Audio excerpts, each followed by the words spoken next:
আমরা দেখতে পাচ্ছি বিরোধী দলের সংসদ সদস্যরা কোন বিধিতে কি বলতে হয়, কি করতে হয়, অথবা কোন ইস্যুতে সোচ্চার হতে হয়, অথবা কোনটি জাতীয় স্বার্থ, কোনটি সামষ্টিক স্বার্থ, অথবা কোথায় বিরোধিতা করতে হয়, কতটুকু করতে হয়, সে ব্যাপারে যথাযথভাবে ফাংশন করতে কোনো কোনো সময় ব্যর্থ হচ্ছেন। মাননীয় বিরোধী দলীয় সংসদ সদস্য এখানে আছেন, আমি তাকে কারাগারে দেখেছি।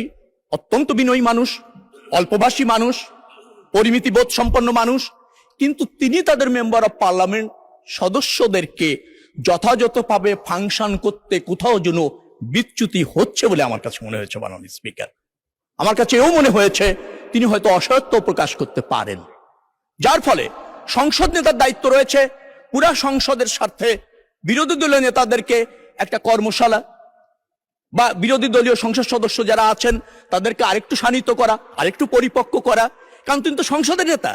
অতএব মাননীয় প্রধানমন্ত্রী এই পদক্ষেপ যদি নেন, জাতির বৃহত্তর সাথে সেটা কাজ করবে বলে আমি মনে করি।